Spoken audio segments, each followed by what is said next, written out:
Hey there, and welcome to U Talk.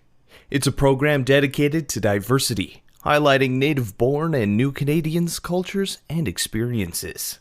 I'm your host, Ryan Funk. Merchandise trade between Canada and Brazil totaled $7.7 billion in 2019. With the top Canadian merchandise exports, including fertilizers, machinery and parts, mineral fuels and oils, and aircraft and parts. With so much money involved, there are many that work to establish the connections between businesses in Canada and Brazil. Paola Saad is one of those individuals. A member of the Brazilian community herself, she travels between her office in Toronto and Brazil to establish these partnerships and helps government organizations along the way. So my name is Paola Saad. I have a company. It's called Mandala Group. And with that, we do international business development and trade missions, working mostly with government and small companies. And the other component that we have is we do market research. And the last one, which is my favorite, we do international events. So we do conferences in different part of the world for different clients. Is like a lot of Africa, South America, then Europe, like Canada, US, so different places, which is really my favorite part. It's not what makes money in the company, but international business development and trade missions, it's mostly what we do. And we specialize in something called matchmaking, but it's not love matchmaking, it's company matchmaking or business matchmaking. And so basically, I'm well known to be a good matchmaker for companies and leading to trade missions. So that's my gift. And I also work with a company called BBA, Banking Book Analytics. I'm the chief commercial officer. And that's a startup. 2 years ago, they started. It's very exciting to be able to help a startup as well. And I have a couple of volunteer positions. I past president and executive director for the Brazil Canada Chamber of Commerce and the chair for the program advisory committee for Centennial College for international business. And those are the main ones. Yeah. Mm-hmm. So you keep yourself really busy. Yeah. It's fun. Well, of course, you need something that, sparks your passion and just gives you a drive to want to come into work every day. But that's it. Like people are like, oh, you do so much. And I'm like, I love everything I do. It's really hard to give up one thing or the other. Like I'm just happy doing what I do. I get overworked sometimes, obviously, but it's just so nice to think that you're helping a company in moving into a new country and find them the right connections, not only for selling, but setting up companies and just understanding the industry on the ground. And even talking to those companies and understanding their business, because you become the company while you're doing this job, and it's pretty awesome that you can do that. And last year, well, not last year anymore, 2019, I did a lot of extremely interesting projects, traveling a lot around the world, and it's just very exciting. You're exhausted, okay, but it's very exciting. Like we took Cavendish and a couple of other companies, Port St. John and one more to Brazil. And then I'm traveling the whole country with, representing Cavendish with this, with their Latin America person. And okay, we're like one day in each city. And like, okay, we have 5 minutes to go to the beach and have a coconut and take a picture. And then we have to go. Literally, I'm not joking. And but it really is exciting to do that and open a whole new market for this company. So I likely, like at this point, probably definitely around 850 companies, 900 companies that I've taken on such, missions back and forth and anything in and out of Brazil and out of Canada. And it's so awesome to when you hear, okay, this company has established and they're making money and their technology is really helping the local economy where they are. And it's really exciting. Like for me, it's really exciting, like to feel that you're contributing in some way. Yeah, like you said, you really do have a knack for matchmaking in business. What is it that they say? Once you've done a thing 1,000 times, you're considered a master of that craft. Yeah, I guess. So it's like it's pretty cool, and I love people, and I love talking to people and learning about them and learning about the company. So the whole time, it really is an exchange. That's how I feel. I feel it is an exchange more than anything.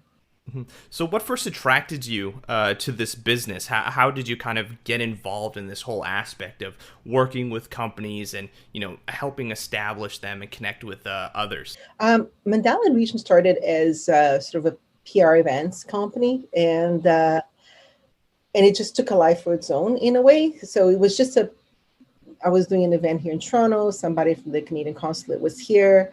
I think it was 2008 when matchmaking wasn't even a thing. And then, some province was going to Brazil. They needed someone to book a couple meetings for these two companies and do like a list for this event because they had this big boat from Canada going to Brazil the first time. So they asked me to do it, and I'm like, okay. And what I found out is that even though I moved out of Brazil like 30 years ago, I moved to Toronto in 1990, I still had a lot of connections. So everything was about 3 phone calls away to find out what I need.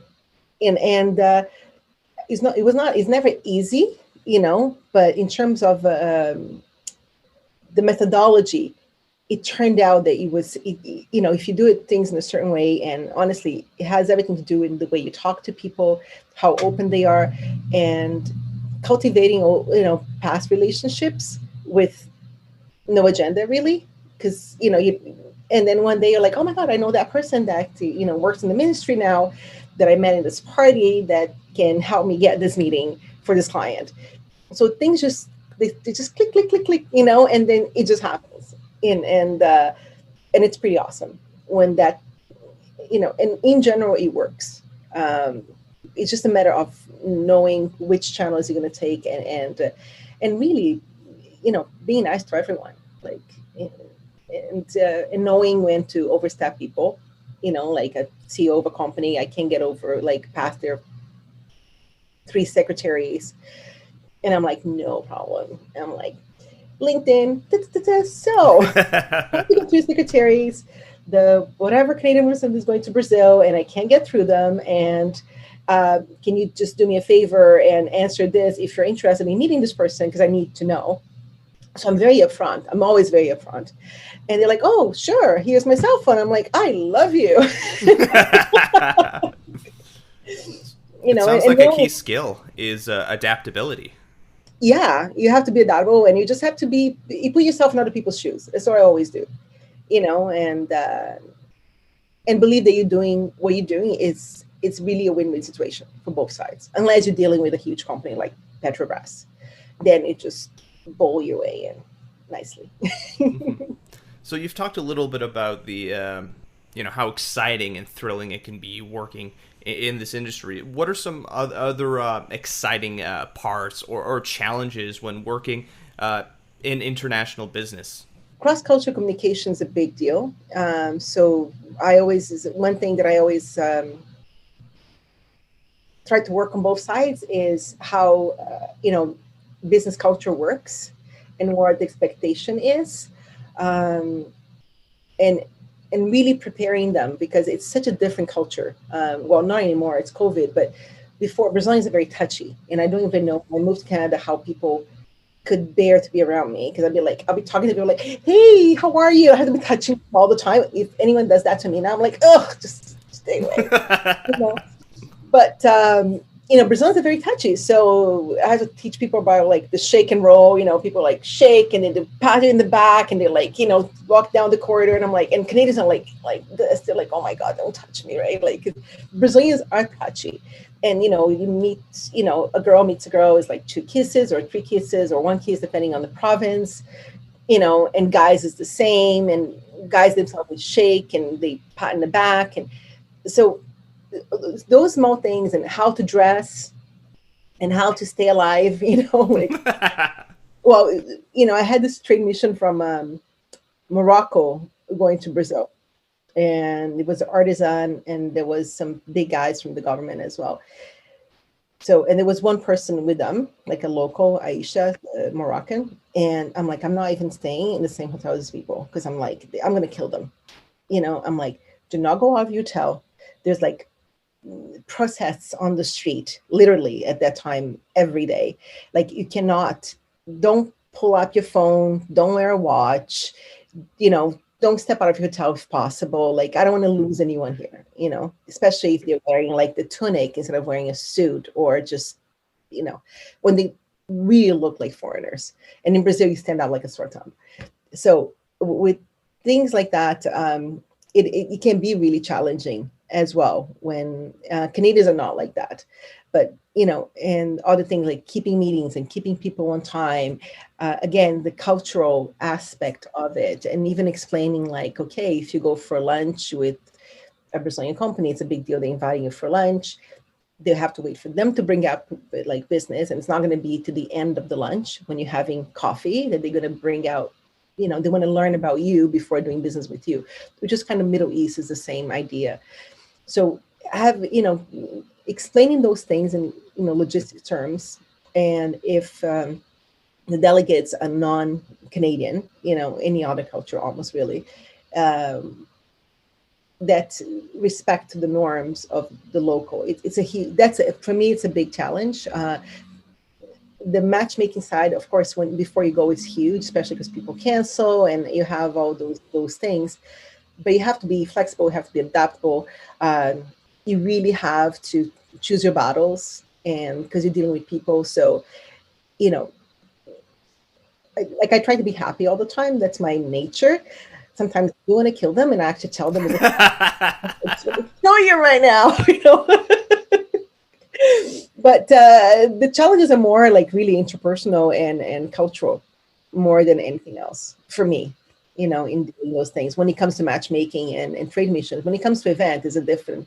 Only crazy people do events, so it's a whole different ball game. Like, you know, in events, everything will happen. Like I was doing an event at the Copacabana Palace for this German company, and we had this hire designer and like a lot of money making this room beautiful for like 40 people for 5 days. And then the designer and the guy that was implementing the design, which was supposed to look like a big cell, you know, and how like different cells, this was almost like a mirrored way. They didn't get along, and I walk into the room and it looked like it was really like a really cheap carnival ball, and I'm like, what's going on over here? And I'm like, you know, take everything that, like, I don't want to hear anything. Just take everything down, leave just this part, and I'll come back at 6 o'clock in the morning. And this is not ready. There'll be a lot of trouble. And people flew from like 25 different countries to be there. And, you know, it has to be well presented. They're paying a lot of money. They're in the best hotel in Rio at that point, and you expect certain things. So when you do events, stuff happens, stuff breaks, stuff doesn't work, people don't show up. So it's a different set of challenges that you have when you do events, you know, when you compare to trade missions. Of course, yeah, it's more of a like you're showcasing things, like it's a Yeah. celebration. And everything is on time, and it's a lot of moving elements, you know, that you're working with. But it's, again, I think it's a lot of fun. You know, some people just think, oh my God, how do you take the stress? I'm like, I love it. So tell me a little bit about your work at the Brazil Canada Chamber of Commerce. The Brazil Canada Chamber of Commerce, BCCC, well, both chambers really started at the same time. The one in Canada, the one in Brazil, the CCBC and BCCC. And I've been sort of volunteering with them and working actually in some projects in the beginning since, I think, let's say 95, for a long, long time. And always been very excited about Brazil-Canada relations, even when China was the big thing, before Brazil being the big thing in 2012 to 15, 16 that we had. And they have a lot of in common as countries. There's about 6 billion in terms of trade between the countries. Mostly, I think almost 4 is Brazil exporting to Canada. There's a lot of investment between both countries. So pension funds invest in infrastructure in Brazil. Companies like Votorantim and Vale and 3G, who owns like Tim Hortons and Burger King, et cetera. It's a Brazilian company as well. So there's a lot of investment. In terms of investment, there's less Brazilian companies investing in Canada, but I find the investments are bigger. In Brazil, it's really a lot of infrastructure, and a lot of Canadian companies actually in Brazil. So some of the areas will be education, aerospace, ICT is huge. Um, Metals. Both countries have really, really developed mining industries on both sides, agriculture, agri-tech. So there's a lot in common between those two countries. And I think trade has been historically going up, and investment has been going up. Um, of course, right now there's some with the present government in Brazil. Um, they are doing an excellent job there, but there are concerns, I guess, with the Amazon and um, some points where the government is really not too concerned. The the president we have right now, Bolsonaro, he's very aligned with Trump still. And so that's a rhetoric you have in Brazil right now, which really doesn't jive with certain Canadian values. Let's put it that way. But the Brazilian diplomatic relations between Brazil and Canada in general are quite good, and trade relations are quite good. Um, and I could see through these years how um, it's getting more and more sophisticated. EDC has offices in Brazil, for example. They actually lend to Brazilian companies and they secure Canadian companies' investments in Brazil. So there is a lot of interest in Brazil. Canada has, what, 38 million. Brazil has about 210, a little more than that now. So it's a huge market. It's a really hard market to get into, but it's a huge market. And now with Mercosur, the new FTA for Canada that they're negotiating, I think that's very exciting. The total is with 281 million people they're going to have access to. I was the first witness in the parliament to where they interviewed to talk about this, and we had meetings with Mr. Champagne before that, and then after with Minister Carr. So it's really nice through the BCCC, the Brazil Council of Commerce, to go and be part of this sort of high level access and view of what is really happening between the two countries. And to facilitate that is very rewarding as well, where we're facilitating, Canadian government and Brazilian government and executives, and in ways that sometimes governments can't do, so somebody from outside can do, but they are like, sometimes they're in a structure that they can't do it. I had this very interesting trade mission once. It was the 4 provinces of Atlantic Canada going to Brazil. So it's called the CAP mission. And it was huge. It had like about 200 people, over 50 companies, plus government. And about 2 weeks before the mission, and it was like super, super stressed because it's like one of the biggest projects I've done. And like was 276 meetings in the end with 7 different cities with the drivers and the translators. And then Brazil finds out that Canada, US, and I think Australia or something we were spying in the Ministry of Mining, which is apparently it happened, and but it came out, and so all the government things stopped. We had this, like, we call it lobster lunch. So we have about 300 people. We have chefs from Canada making this lobster lunch at this fancy hotel to showcase the lobster from Atlantic Canada. That was the first time it was coming into Brazil as food and not live animal. And not one person of the government was there. And at that point, the ambassador had been called in to the Minister of Foreign Relations in Brazil. They canceled whatever celebration. And I'm totally freaking out. And I'm like, oh my God. So, we couldn't get a governor to be there, which would be the right thing to do. But at that point, I called a friend of mine it was like second in the government in Sao Paulo. I called his wife. I'm like, I'm going to need your husband. Can I call him? Like, sure, he has the number of his secretary, and this is his cell number if you can talk to her. And they came from a funeral, because in Brazil, like someone dies and, the funeral is right away, like it's hours after, the next day. And they came from a funeral to the lunch, and he didn't speak English. So I'm putting him on the table with the ambassador, who was amazing, Jamal, and the premiers. And he was there for not so long, but it sort of saved the lunch, and it was because I could do something that, you could not go through official channels to do at that point. Yeah, your connections and interpersonal relationships with people. And they couldn't do it. They couldn't call up and say, even they did, the person, even if the governor wanted to be there, which I know he wanted to be there, he couldn't go. Mm-hmm. Because through those channels, because, they were in the middle of this, you are spying in my ministry, kind of thing. So there's some things that you can do outside government that, government itself cannot do, just because of the way the structure is.